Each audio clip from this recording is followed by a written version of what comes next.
Welcome to Brazen Education with Educator Barnes, a podcast with a focus on speaking your truth, being transparent to help others, and having no shame about it.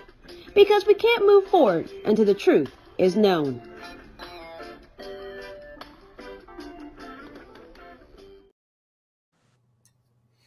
Welcome back to another episode of Brazen Education. Today we're talking about math. We've done a lot of talking about different educational issues, a lot about literacy, but we really haven't taken the time to dive into the math conversation. So I hope that this is going to be one of many conversations where I get to talk to educators about math. With us today, we have Akil Parker. He is the CEO of All This Math. He's a professor and educator in Philadelphia. Akil, welcome to Brazen Education. Good afternoon. Thanks for having me on. So I'm going to start with the question that maybe a lot of people have. All this math, what is it, and what led you to get on this path to start All This Math? What need were you trying to fill? Well, All This Math is, I guess if I could be dramatic about it, I would say it's like a movement, you know. It started out as just a simple math tutoring company. And then, I started to expand out and get into educational consulting work and, professional development, teacher coaching, things of that nature. And during the pandemic, I started a YouTube channel. And then as time progressed, I was adding content and adding videos to my YouTube channel on a regular basis because I realized that, while I was tutoring, I'm only one person, and also recruited my son to tutor with me. So, the two of us, we couldn't tutor everybody. And some people didn't have the resources or didn't have the means. So I was like, well, if you have, a laptop, a tablet, a smartphone, and you have Wi-Fi, then you should also be able to get access to top tier quality, math instruction, and tutorial videos. So I started the YouTube channel, and, we've been rocking with that since 2020. And currently we have almost 600 videos uploaded and across different topics of math, from elementary level math, learning how to, add, subtract, multiply, and divide, all the way up through calculus. So All This Math also offers that. And we recently just published a book called How to Use All This Math, Volume 1, because I'm our parents to be able to have the confidence and the ability themselves to prepare their children for math class. And that I'm really trying to work toward a significant paradigm shift, because a lot of us don't think of having to prepare our children for math class. We have all been, I think most of us, if not all of us, have been conditioned to just think that, well, we have our responsibility as parents is to make sure our children are well behaved, they're clothed, they arrive on time, and they're respectful to the teacher and they're present, right? And then y'all the teachers, y'all the classroom teachers, y'all went to college, and the principal, y'all all went to college and everything, and y'all can teach all the math, right? And we see that doesn't really work. So the book, in addition to the YouTube channel, but the book is an actual tangible resource that can help you as a parent develop a strong foundation for your children in arithmetic as well as in algebra. Now, this is volume 1. Volume 2 it doesn't have much geometry in volume 1, but volume 2, which is already in the works, is going to have a significant portion of geometry in it.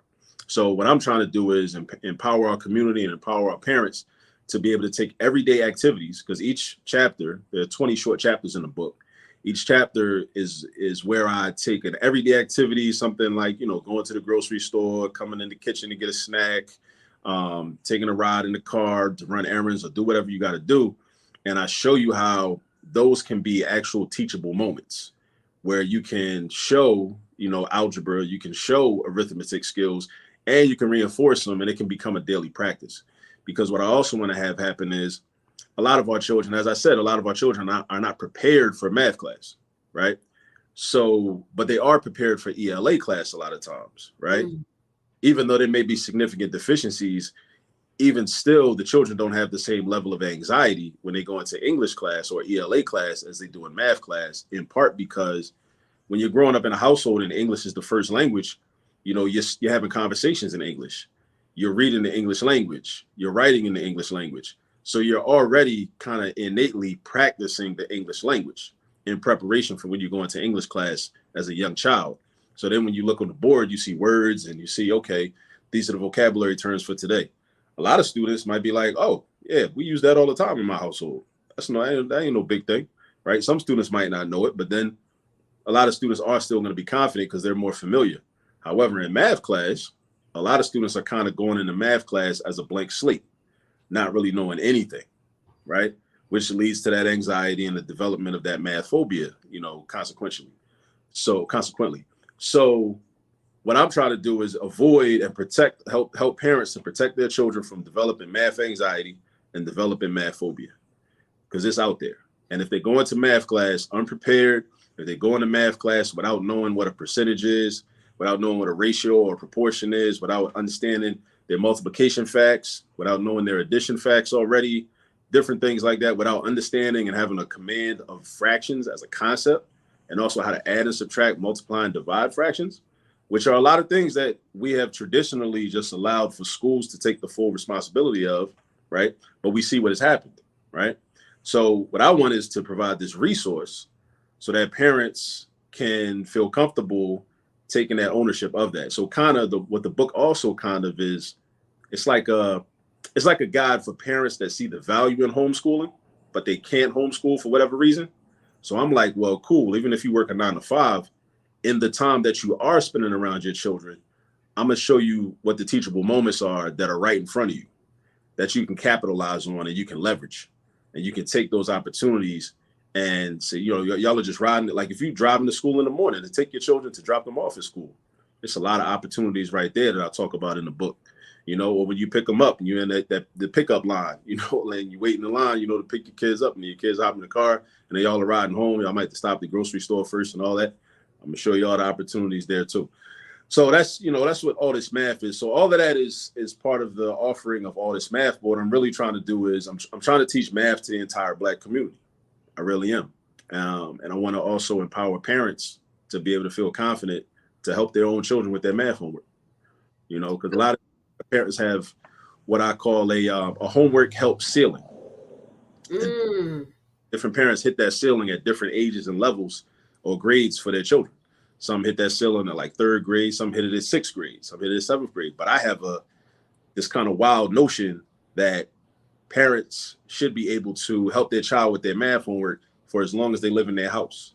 So if you got a 12th grader taking pre-calculus and he's trying to grab hyperbolas and ellipses and parabolas, I want you to be able to do that. I want you to understand how to help them with that, right? And that's what the YouTube channel is for.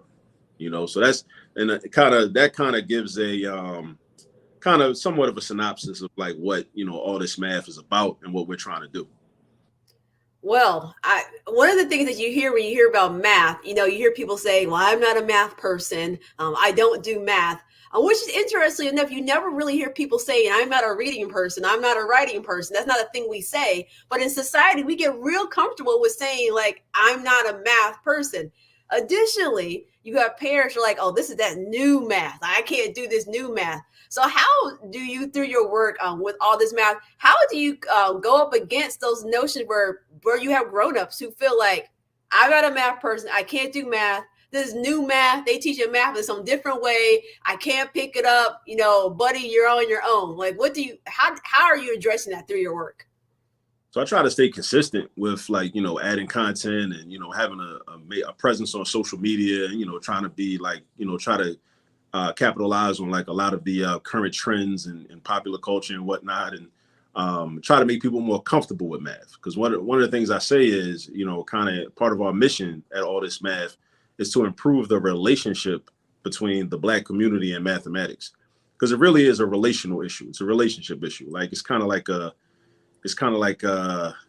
an uncomfortable relationship that a lot of people have with math due to some traumatic educational experiences that they had when they were young that were never repaired. They never healed from, basically, and a lot of people had them, even like I've had them, even though for the vast majority of my K through 12 experience, math was cool. I was good, in my math classes, but I definitely had some rough patches that I even think about. I think about from time to time when I'm in tutoring sessions or when a student sends me his or her work in advance and I'm looking over it and I'm thinking about, oh man, like, logarithms, you know what I mean? And I'm like, and I get a little nervous, but then I calm down and I'm like, no, wait, no, you know how to do this, right? You know, so it's like that, like self-doubt and that imposter syndrome creeps up even within me, you know, sometimes, but I'm able to overcome it because there's demonstrated evidence that I'm like that, you know, shows me that no, Akil, you know how to do this, you know how to do this work.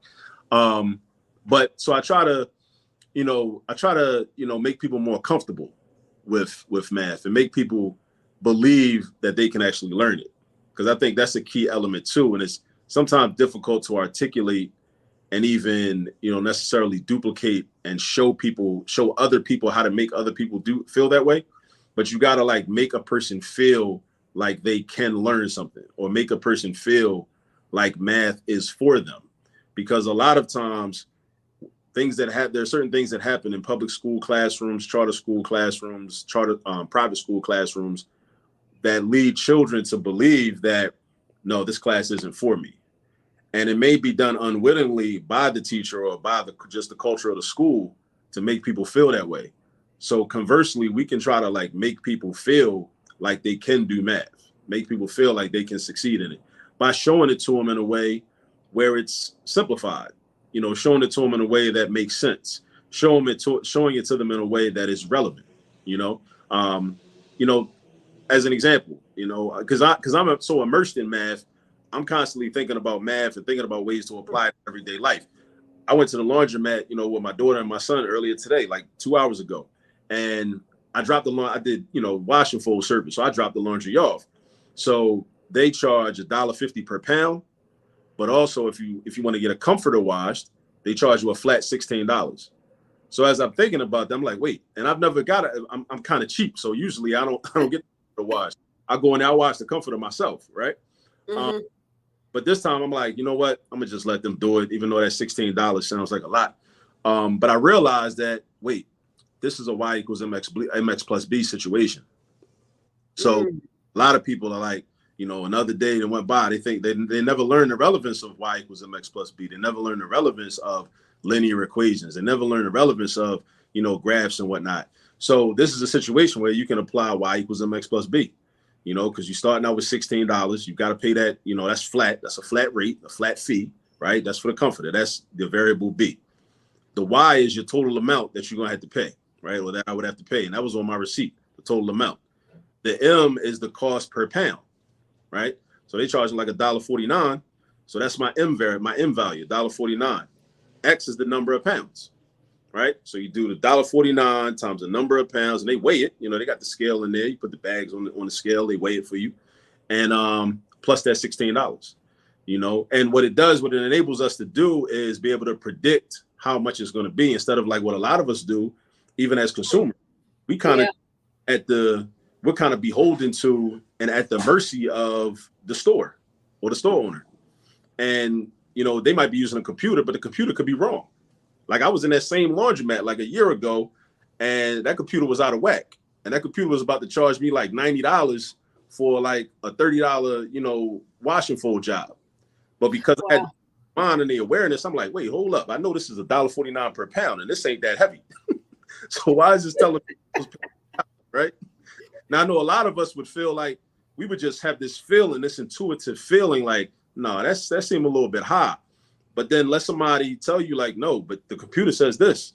So if you're a person that doesn't have that confidence in your math ability, oftentimes a lot of us would just go with it and be like, yeah, well, it must be. The computer said it. If the computer said it, the computer can never be wrong. But because we don't have that our own, internal mathematical ability, we get taken advantage of. So this is another thing that, I don't want people to be taken advantage of, So I want people to like develop those math skills, think about what y equals mx plus b is for, and all the other formulas that people talk about, like what they can be used for in everyday experiences. But also even deeper than that, it's really about problem solving ability, developing problem solving ability. And that's kind of hidden, that's on the deeper level, because it's hard to really show somebody that, especially a young person, because while you're like, granted, you may never be in a grocery store and have to take out a piece of paper and use the quadratic formula, right? Mm-hmm. I've never done it. It's never happened to me. I've never been in a grocery store, right? Took out, a piece of paper and wrote that x equals, negative b plus or minus the square root b squared minus 4ac and all that. I never had to do that.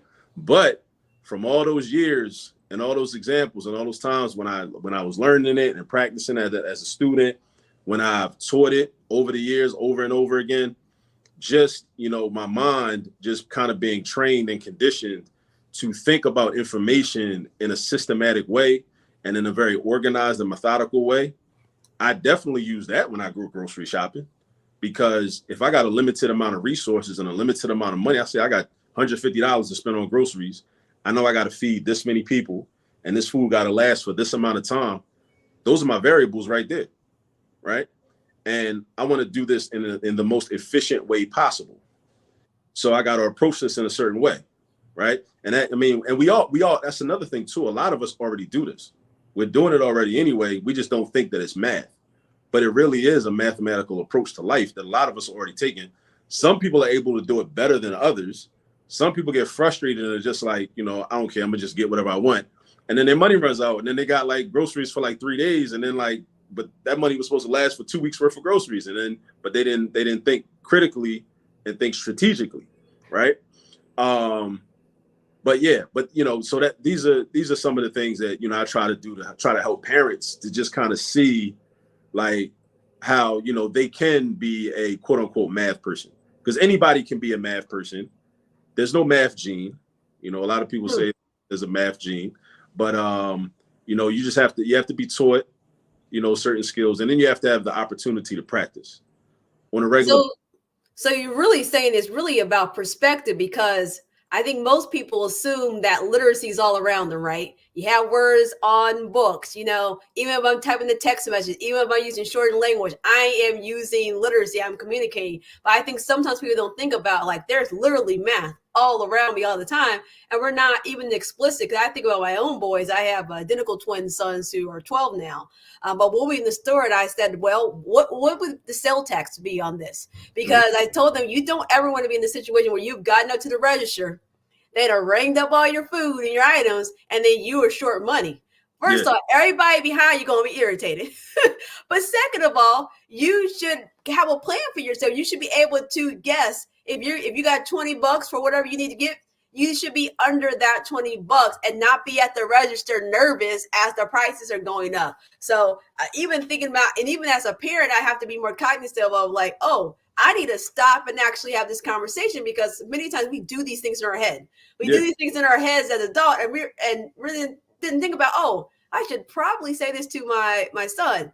My background is literacy, so I do a lot of stuff with literacy. And one of the things I have found is that some teachers are not confident in their literacy skills. So in your work, do you feel that some of the adults that struggle with math are also people that are teaching math? And if so, how have you helped tackle that in your work when you have the teacher saying, I don't know how to teach this math skill to my students? So I would say definitely there's a lot of quote unquote math teachers that are not content area specialists. They don't mastery. And I would even say that, when I started my teaching career, I was in that group. I would be in that category. I think I have mastery at this level and I've had it for several years. But when I first started back in 2005, I really didn't. Even though I knew a lot of math, because then when you get into pedagogy, that's a whole other thing. Right. How to teach it. Because, that's why a lot of students complain about college professors, because you got, somebody that's got a PhD in pure math and they've been, they was doing calculus when they was 8 years old and all that. And they know the content, to a certain degree, but you can't show it to me though, because you may have learned it a certain way and you learn in a way that works for you. In terms of differentiating instruction, that's foreign to you because you've never cared enough to think about it necessarily in different ways or how to explain it to a person with a different perspective from you, different background from you, right? So another thing I would say too is that a lot of teachers are probably in the same situation that I was in early on, which is they had a strong procedural understanding of mathematics while lacking a conceptual understanding of mathematics. Because I was the type of student where, if you give me, just give me the formula. My whole thing is, look, just give me the formula. Once you show me how to take the numbers and replace the letters and then go through and just use order of operations or, use whatever method I need to use to get to the answer and solve for the variable or whatever, I'm cool. I like that, because that when I was young, that reminded me of playing video games. Because in a video game, all you're doing is looking for patterns so you can beat. So math to me was the same way. I'm just looking for the pattern. Oh, when I see a problem that looks like this is what I got to do. Okay, and it works every time, no matter what numbers are in there. When I see a problem that looks like this, I got to do this different thing. And when it works every time, no matter what numbers are in there, right? But if you asked me, and you ask a lot of people, well, why does this work? Why does long division work? Like I can memorize, long division, divide, multiply, subtract. I tell students that all the time. DMS, right? Remember that DMS, divide, multiply, subtract, then drop the number down, start the process over again. But back in the day, I couldn't explain to you why division made sense. And I couldn't explain to you what actually is happening when you're dividing.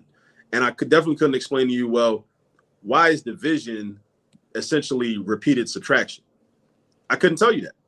I didn't know, and I didn't care, right?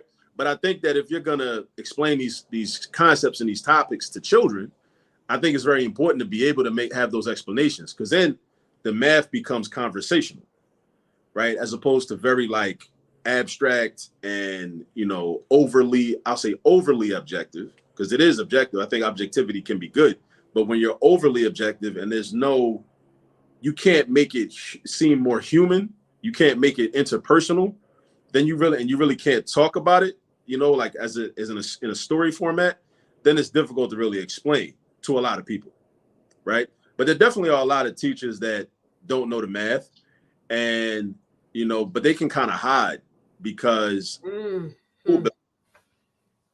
they're seen oftentimes as the smart people, right? People in our society, we think that, well, if you're good at math, then you're naturally just very intelligent. We tend to think, well, a lot of people won't say it, but they think, oh, well, this person knows math, so they must be, they might be smarter than me, so I'm not even going to try to challenge them, So a lot of people can kind of hide behind that because they're like, okay, well, ain't nobody gonna say nothing to me anyway, but then a lot of times there are other dynamics at play too, because you get into issues with job security, and you might not want to admit that you need help, right? Because you don't know what an administrator is going to do. An administrator might take that information and use it against you, right? You never know. So you might not want to be as open with sharing the fact that you have some of your own deficiencies, right? So there's definitely a lot of that, and that's why, I talk to my students at Cheney about this, because I teach, the math methods courses, and a lot of the students want to teach K through 8. Most of them want to teach the low levels, like kindergarten, first grade, second grade. One of the main reasons they want to do that is because they might have been a student that did not excel in mathematics overall. So when they got to high school, algebra was a challenge, geometry was a challenge, pre-calculus was a challenge. So they're saying to themselves, yeah, I want to teach, but I don't want to teach high-level math, right? So I'm just going to stay here in kindergarten, right? I want to teach people how to count. I want to teach addition facts, subtraction facts.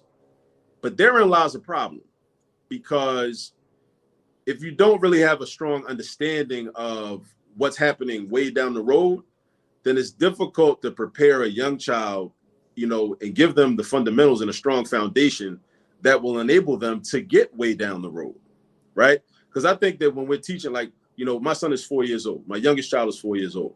As I teach him math skills, I'm teaching him math skills in terms of counting and addition and subtraction and whatnot, with the idea that one day he's going to be learning calculus. One day I'm going to be showing him calculus, right? We're going to be talking about derivatives and integrals and chain rule and all that type stuff, right? That's what I'm thinking about. So when I'm explaining these fundamental concepts, I got that in the back of my mind. But that's because I have some understanding of that higher level math. If you don't have the understanding of that higher level math, then when you're showing young children how to count, how to add and subtract, then it's most likely you're not going to be able to make those connections for them, right?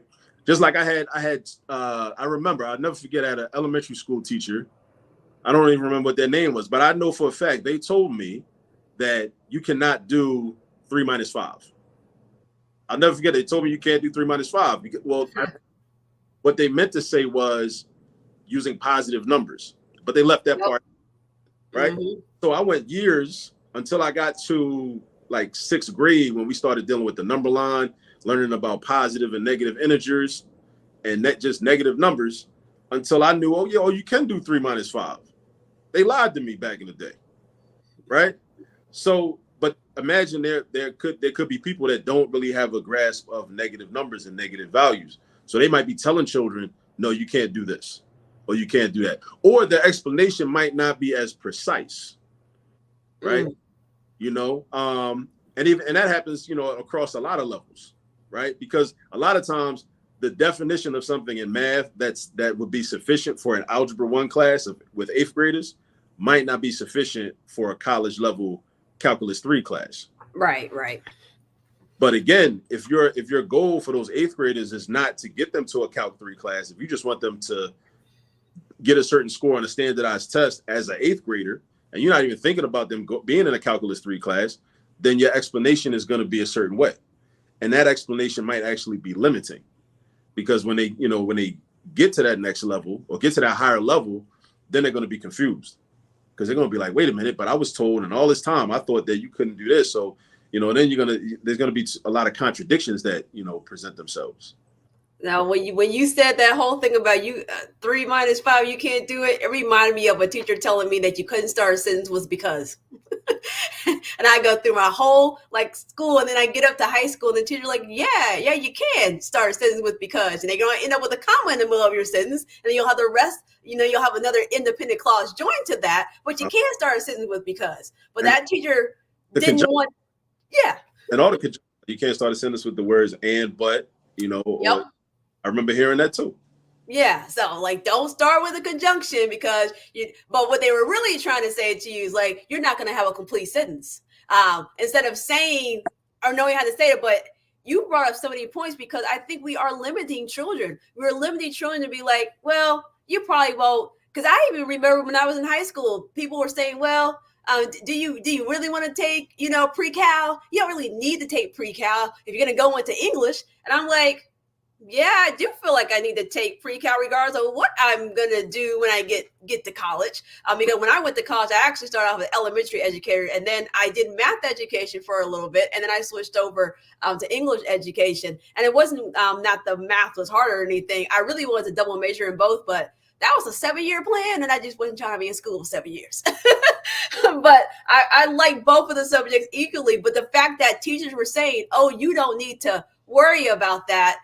So I like what you're saying about, like, not only are we not giving correct explanations, the explanations we are giving is limiting to children. So recently in the literacy world, you had Emily Hanford, who is a journalist who's behind The Soul of Story. And it talks about how, you know, schools have been buying curriculum that's not based on research.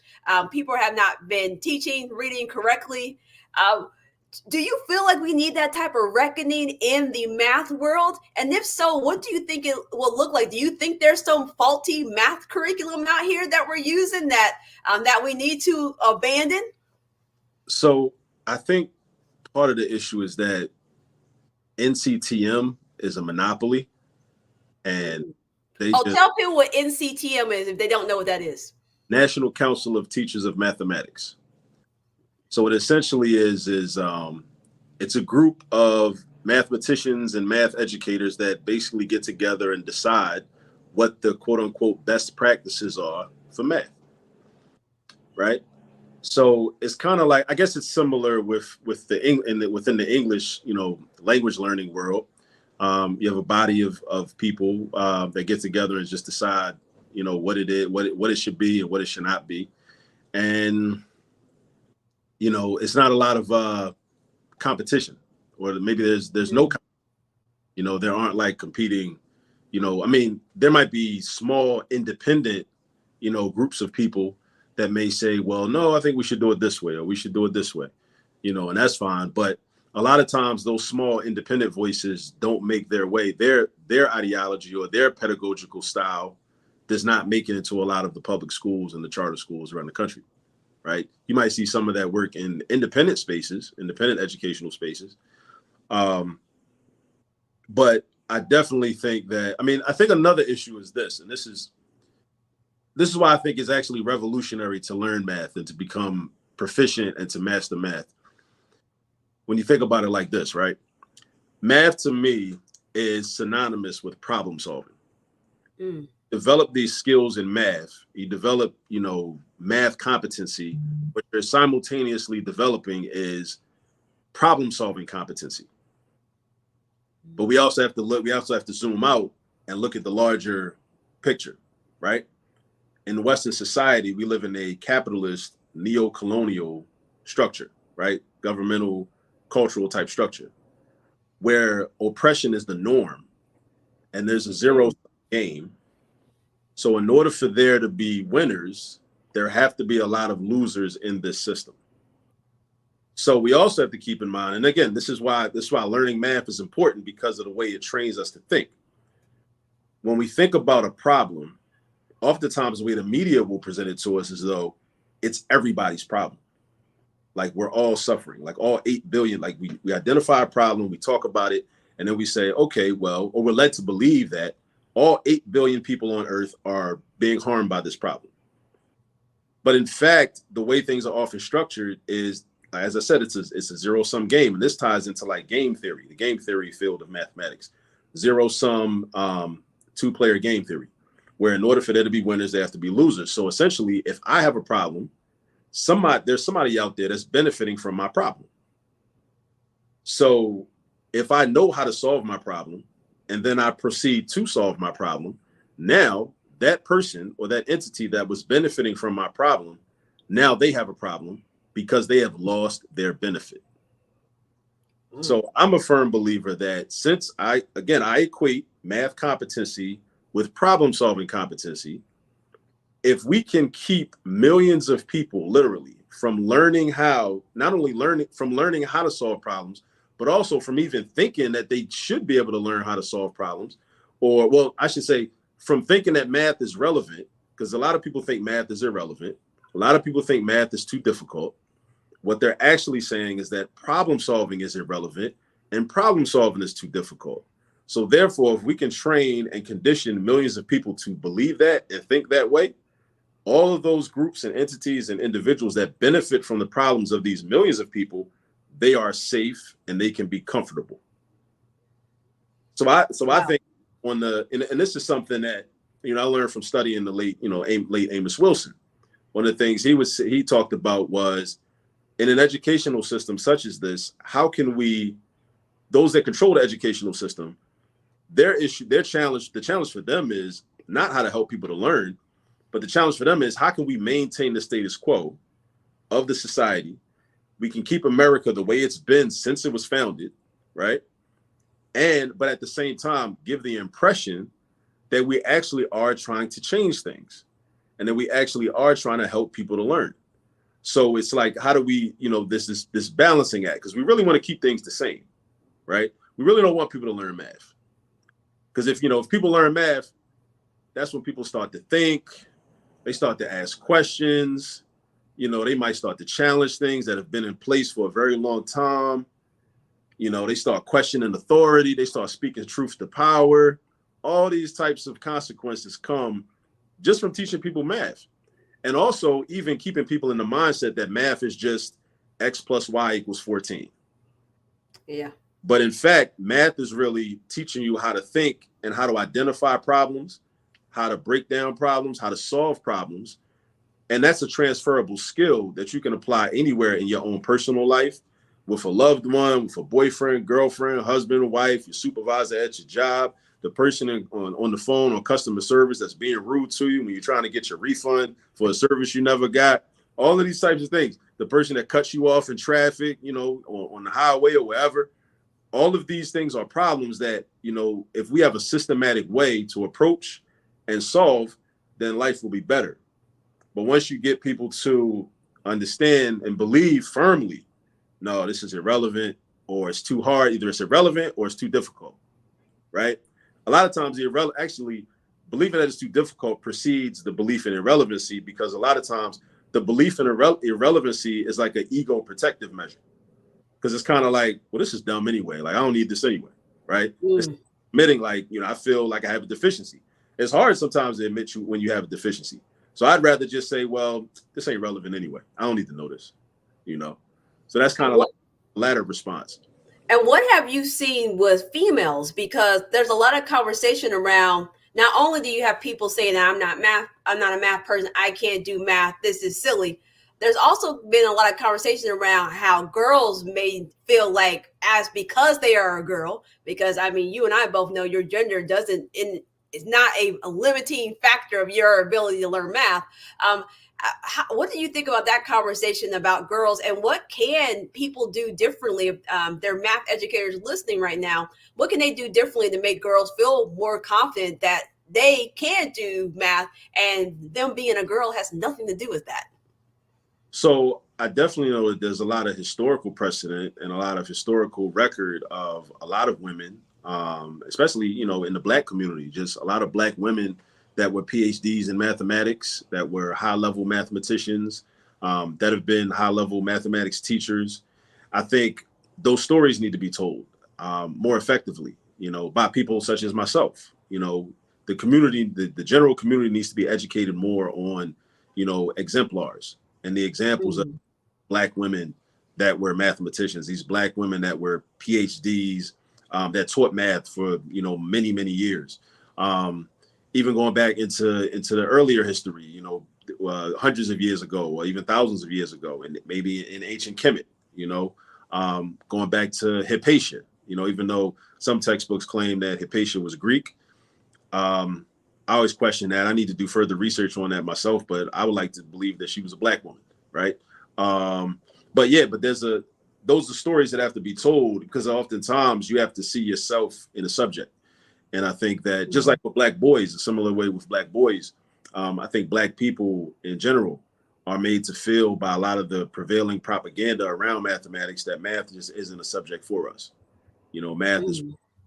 Math is some white people stuff, and that's how, and it's, I never hear people explicitly come out and say that. Like Pearson, or Harcourt, Brace, Jovanovich, the textbook companies won't come out directly and say that. They won't print that in the book, but they'll print a textbook that only has white people in it, that are mathematicians, or Yeah. only formulas that are named after, white folks, Europeans and whatnot. So as a child, an intelligent child may arrive at that conclusion anyway. And even some of the math stuff that comes, because like when you get a curriculum, you get all this other swag stuff. And so Mm-hmm. a lot of times, I'll see my colleagues, I'll go into their math classroom, and even all the posters they get, they're like white mathematicians. And Yeah. so if you're sitting in that classroom, you're not a white child, the message that's not maybe being explicitly saying that you can't do math, it's in your face. What the teacher is teaching this person, there's no melanin in these images. So I think that's also important. Just seeing those images and finding ways to incorporate those stories in the class, because I know teachers are like, I got to get through all this curriculum.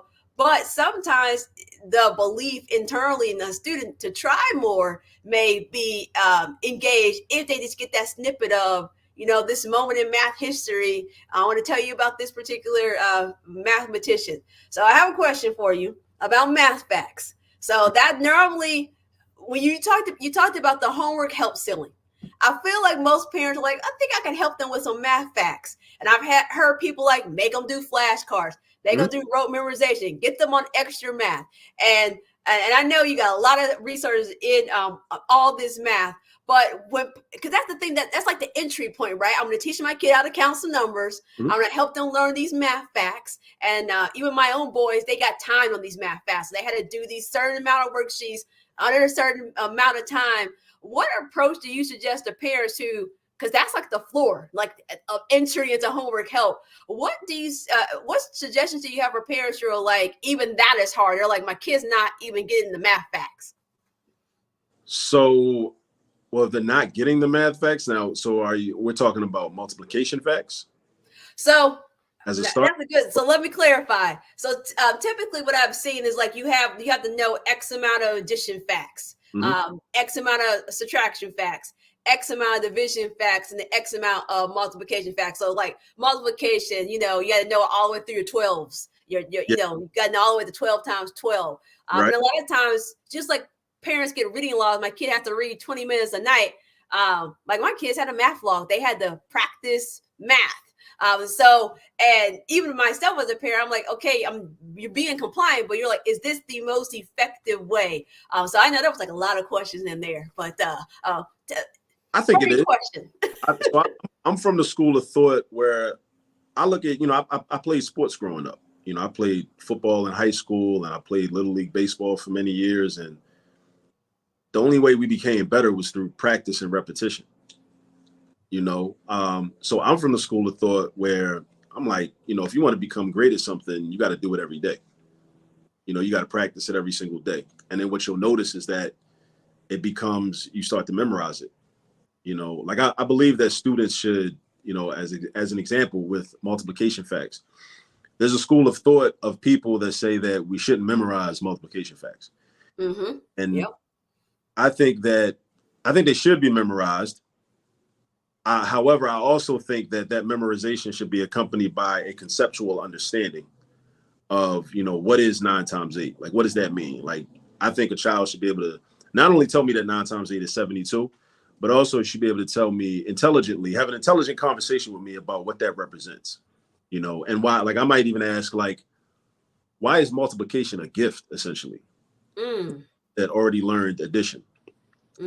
Another issue with the way math is taught. When we get to successive levels of math topics, children often internalize it as like a punishment. It's like, well, I just learned addition. Why are you teaching me multiplication? This is harder now. Yeah. But again, it goes back to my point earlier about that storytelling aspect in a math class, because I believe that we should just have these candid conversations with children and just let them know, like, look, if we don't do multiplication, when it comes time for you to multiply 398 times 574, we can figure that out without multiplying, but we don't got time to sit up here and add 398 plus 398 plus 398 plus 398 574 times. We don't got time for all that. Right. Do it. If you like addition so much, cool. Like, you don't want to sit up here, like, how much time that's going to take, how much paper that's going to take, right? Right? How many resources that's going to take. So we have to realize that, like, if I teach you multiplication, what I'm giving you is a shortcut. I'm giving you a cheat code, right? So when we get into more advanced math, a lot of times it's perceived as if, oh, this is more difficult now. Now I'm angry and I'm tense and I'm anxious now. But in fact, what I'm doing is I'm giving you a cheat code, really. So you can, like, have a stronger mastery of numbers generally and of numeracy, really. So that's really what I'm doing. But again, that's a conversation that, teachers have to have with young people, right? Parents have to have with their children, because once your child masters a certain amount of addition and subtraction facts, and then you say, okay, now we about to go into multiplication and division, and they get a little tense, they get upset, they might suck their teeth and get angry. It's like, you got to, like, a lot of times as parents, we might just be like, deal with it. We take a very stern approach. But I think we should also, have a conversation with them, like, look, you got an option. Like, what if I don't teach you this, I'd actually be doing you a disservice. Because if I don't teach you how to multiply, again, like even like something like 9 times 8, if I don't teach you that 9 times 8 is 72, or I don't show you how to memorize that, or show you why 9 times 8 is 72, you're gonna have to commit to, for the rest of your life, doing 9 plus 9 plus 9 plus 9 plus 9. Okay, 9 plus 9 is 18. 18 plus 9 is 27. 27 plus 9 is 36. 36 plus 9 is 45. And you got to add them 9s 8 times. Or you could just say 9 times 8 is 72. So we don't got time for all that. Right? No, I definitely was that parent. My boys picked up addition, subtraction, multiple. When we got to the long division, I was like those people, they're like, it's 2 apples and 2 more apples. I was like, as I actually tapped a teacher friend of mine, I said, we gonna fight. You know what I think too? I think, like, because I see those jokes, now's the time of the year when those jokes are real heavy, right? Yep. I think one thing that might, calm some children, maybe not all children. I mean, like I said, the storytelling aspect. If Johnny has 5 apples, let's talk about why Johnny got 5 apples. Like, why does this one little boy need 5 apples? Like, let's have that conversation. Like, because people make the jokes about only in math class will a person have 987 bananas, and nobody asks a question about like why they have that many bananas. I think we should ask those questions, and we should have a conversation. Maybe before we even get into the actual computation, you say like, yo, why does he need 5 apples? What's he gonna do with these 5 apples? And then maybe you take it to a story. It's like, okay, well, maybe he's going to make a smoothie or something, or he's going to. And I think this person here, Sebastian, really tapped into it. Sebastian says, from my perspective, I am from Poland. In schools, there are no practical uses of math, only stories about watermelons, apples, etc. Young students do not realize that math is only a language. And I think we don't talk enough about, like, math is a language, just like the words and the sentences. That's the language that we're learning, because to your point, you're all around literacy, right? But when the English teacher comes in, we're teaching you more about that. And it's with math. Math is literally all around us. But like, as you said, some of the, like, why do we need to take 3 buses to get to this place? Like, what is really happening? But when you get to be an adult, there may be actually a real reason why you have chosen this mode of transportation. And so I think a lot of times in school, we just don't make it real for kids. And so now it's just like you said at the beginning, what is the formula to solve this? Right. So I can get the answer, get the grade, and get on with my day. But then you don't understand the math. And I think when parents say new math, is really that we have all, at least from my perspective, been training at procedural math. Right. Here's the formula sheet. I remember having that formula sheet in the front of my binder, pull that out, use that, and solve the problem. But if you would ask me, why does this formula work? What is the situation? How does this come together? Why are we using this formula versus that formula? I wouldn't have been able to tell you as a student. I would just be like, that's what the teacher said. The teacher said, use this formula when this occurs, but I couldn't explain why. And I think even though parents may perceive it's taking their kids longer to learn math, I think they're getting more of those problem-solving skills when they're learning math. They are. Like, I wasn't a fan of like the Common Core at first, because I was like everybody else. I'm, resistant to change, like everybody else. But fortunate for me, I was placed in a position. I got this position at Cheney where I had to teach it. So in order, they say the best teachers are students, right? So I became a student of it. And then I started to realize, I sat back and I said, wait a minute, I really wish I would have knew this 30 years ago, right? When I was on division, this would have helped me to understand the concept. But I was good. Like Ms. Johnson taught me long division, 3rd grade teacher, Russell Soul, taught me long division. But if I'd also learned, if the curriculum had called for us to do some other methods like partial quotients or the box method, or even like on my YouTube channel, I talk about, because I try to stay very culturally responsive. I talk about kinetic division, and like kinetic multiplication, right? So even like just different methods of just seeing like how we can divide in different ways, right? Which I think Common Core like creates room for that, for people to like, have different approaches, because what you'll realize is when you become more fluent in mathematics generally, you start to recognize, okay, what is the most beneficial approach to the problem based upon how the problem looks. Problem looks this way, okay, this is what I should do, right? Or if the problem looks this way, this is what I should do. And again, take it back to the video games. Let's say it's a fighting game, right? Fighting game, your person in the game, your character in the person has like 4 different weapons, right, that they can access. So then as a gamer, you got to make a decision. Okay, should I use the knife, the gun, the pistol, the machine gun, the bazooka? Like, what should I use based on who I'm up against, right? So that approach and thought process can be applied in math. But what often happens is, like with us coming up, we learned one way to do the problem, and we had that one way all the time. So then it's like, well, but there's another much more efficient way to do this problem based on how this particular problem is set up, but we didn't know that way.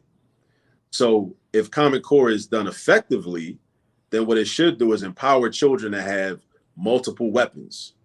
And it's like, okay, now, and also have enough practice to have the confidence to be like, okay, I see how this problem looks. Okay, for this problem, I'm about to use this method.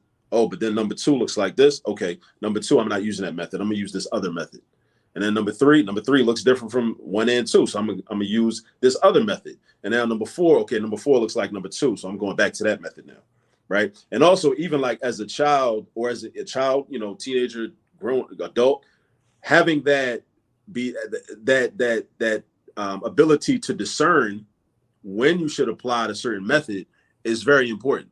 A lot of people don't have that type of discernment. And again, this is a transferable skill. So this is something that you might, unbeknownst to you, be developing while you're in math class in 6th grade, 7th grade, and whatnot. And then what happens is one day you're like, you're a grown man or a grown woman, and then you're in a situation where you can discern. You're at a job or you're out in public, and you can discern, okay, if this is a good idea or if this is not a good idea, right? Because you practiced that skill in math class, and it was kind of embedded within you. You didn't realize that's what you were learning.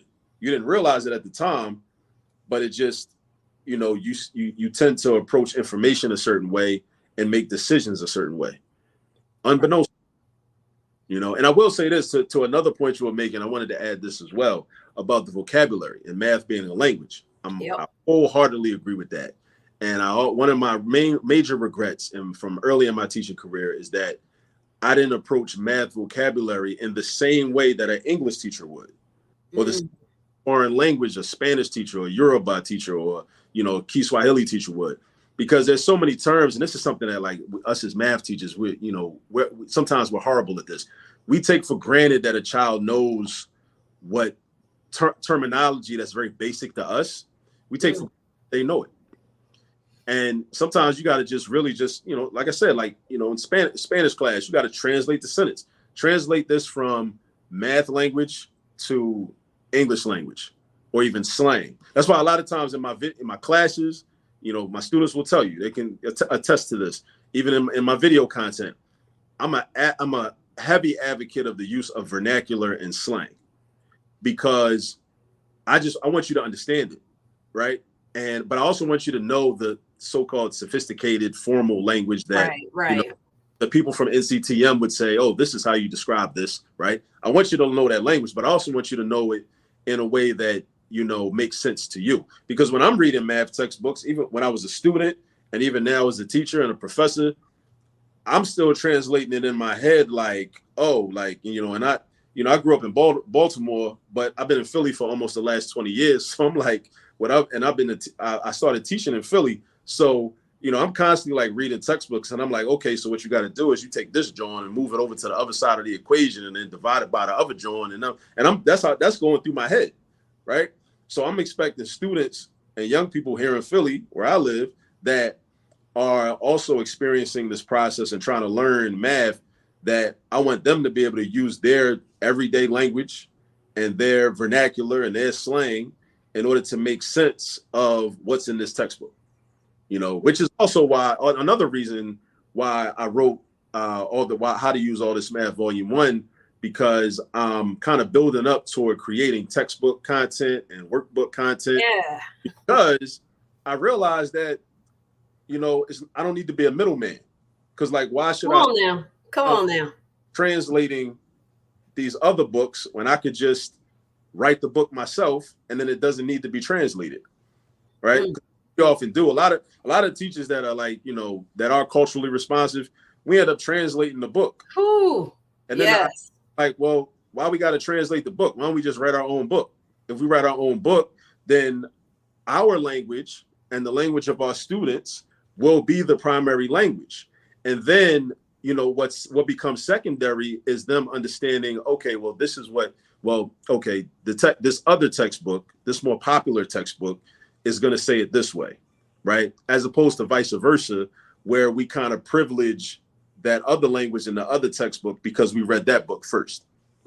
You just tapped into that invisible tax of Black teachers, where we take the content and then we have to mesh it up. And it's funny because as an English teacher, people expect the English teacher to talk in a certain way. But when we're discussing stories and when we're discussing plots, I'm using I'm like, so this character was like, it is what it is. So let's talk about why this character made this choice and why they developed in this way. But I also teach them how to answer the question appropriately in standard English. But like, real talk, when we're just talking, we're not going to go and switch over to standard English to explain the situation or a story. We're just going to talk how it is. And then if we're doing a presentation, so I really teach kids about the registers of language. when we use certain voices, and also being comfortable of sliding back in. When I first started doing professional development, I really felt I had to use a certain register language. But now I'll be in standard English and slide right into some vernacular and slide right back, because that's like my actual real life lived experience. And that's the way I can best communicate the information. So I really appreciate you lifting that up. And also, yes, make those textbooks, because you're so right about that. A lot of us make content or re-smash content. And also, like, white folks have been doing this for a minute, because I was just saying earlier today during the PD, I was talking about Kagan strategies, and it's husband and wife team, and all Kagan strategies are is cooperative learning. I said all they did was take cooperative learning and write out how you can do it and get in the direction, package it, and sold it. So people have been doing this for years. So why don't we sit down and do it? Why do we keep being the right? So and to that point about the about language, because I think what often happens is when you have power, right, you're able to add the definitions, right?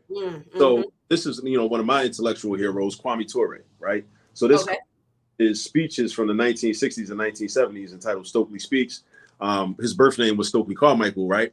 But in the first chapter, it's a transcript of a lesson that he was giving in a freedom school while he was in SNCC, Student Nonviolent Coordinating Committee, in Mississippi, as he was in one of his summers while he was a college student. And he was talking to these young brothers and sisters that were in the freedom school, and they were like from rural Mississippi, and they didn't speak the so-called standard English, right? And he was talking to them about, the people at Harvard, we're taught to think of them and their language as the standard. But he was talking to them about the fact that it's really just a function of power, because if you all had control of an institution here in Mississippi, then the way you talk would be the standard. And then that person from Harvard that talks like how a person from Harvard is expected to talk, if they come in here, then their way of talk is going to be seen as secondary.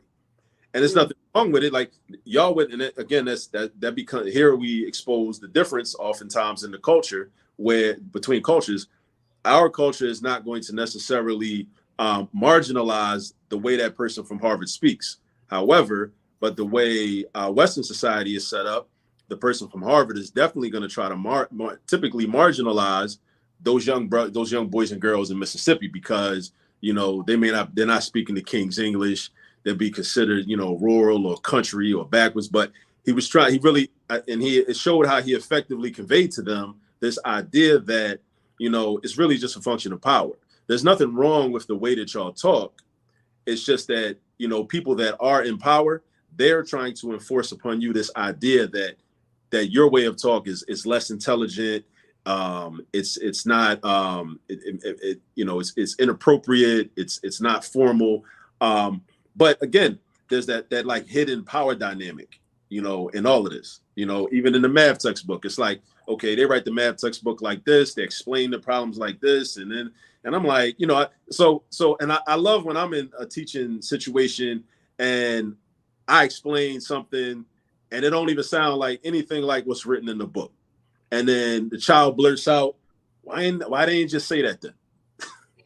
Yes. Like, yeah, exactly. Okay, yeah, exactly. Why they ain't just say that then? Because that's not how they talk. But I'm going to tell you how this should be explained, or how you can make sense of it. And once you can make sense of it, then we can get into doing the work. So, but it's a lot of, it's definitely a lot of overlaps in terms of like, reading the English language and mathematics, and how math is really a language, like the person commented. And because there's so many symbols in math, and then so many, operational symbols, and then also contextually there are differences. Like in this certain scenario, a parentheses might mean this thing, it might mean multiplication over here in this problem. But this other problem, it's more like it's parenthetical, kind of like in the English language, like when we get into functions and we say f of x, but if a child has never seen a function before, they might say, oh, this says f times x, because they don't know. So it's like an issue of code switching. I often talk about how, in the Black community, when you say just the phrase "you good," right, as a question, it can mean different things depending on circumstances. It can mean a concern for your well-being, or it can mean, I feel threatened by you, and I'm letting you know that, you know, I might have to, you know, deal with you like they dealt with them people down in Montgomery, Alabama the other day. You know, so but you have to you have to understand the context of the terminology and the symbols in the math problem the same way we got to do when we're using the English language, because one symbol might mean something totally different depending on how the problem is set up. You know, but all that has to be learned. You know, so a lot of it Yep. is like not knowing the symbols, not knowing the language. Once I explain to you the language and the terminology and the definitions behind it, then and then if you can speak intelligently about it as a student, about that language and about that terminology, then it's like, okay, cool. Now we can get to the business of actually doing the problems. But it definitely is a language barrier a lot of times, you know. Yeah. Well, Akil, it has been great chatting with you. I have thoroughly enjoyed this conversation.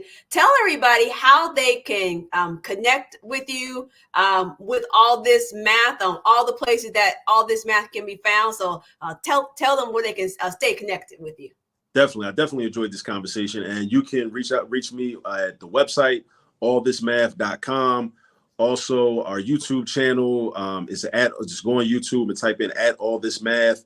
Also on the social media sites, Instagram, TikTok, Facebook, at all this math. I'm also Akil Parker on Facebook as well. You can contact me there as well. And you know, check out the book. The book is on sale on Amazon right now. Am I able to talk about that or no? Yeah, talk about the book. Yes. Yeah. I know some platforms you're not able to discuss that, but the book, How to Use All This Math, Volume 1. It's a picture, it's supposed to be me and my daughter Asada. She's in a lot of the video content. Once you go to my YouTube channel, I have a lot of videos with her because, you know, I'm really just showing, you know, people that, you know, in addition to the fact that, you know, I'm a math teacher and a math professor, I'm primarily, before all of that, I'm a father, and I have ability to my children. So a lot of things that I teach her, just like I taught my oldest son, Nasim, who's about to go to college in 2 weeks. And I'm in the process, I'm going to be teaching my 4-year-old son, Kwame. You know, I'm just sharing it with the world. So I'm sharing it with the people. And I'm also modeling for parents how you too can teach your son or your daughter in similar ways to me, you know, and you don't have to, you know, and if you watch one of the videos, you don't have to think that it's like a script that you got to stick to, you know. It's like, it's meant to give you a guide, and then, you know, you can take this piece and maybe you don't use another piece, or maybe, you know, the way I speak with my daughter might not be as effective with your daughter or your son, and, you know, it's cool. But I'm also trying to model how we as Black people can feel confident with teaching our own children math, because another goal I have, a long-term goal, is I want people to feel as comfortable with helping their children with math homework as I am.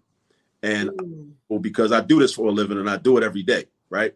You know, just like somebody that was a Hall of Fame basketball player will feel comfortable helping his son, you know, with basketball. You know, somebody that was a barber will feel comfortable, you know, giving their son a haircut, you know. I want people to feel that way with mathematics. And so I'm trying to show people that, you know, it can be done, and that we're out here and we're doing it, you know. Well, thank you so much, Akil. I'm glad you stopped by Brazen Education. Please make sure you check out his book on Amazon. Go to the website, All This Math.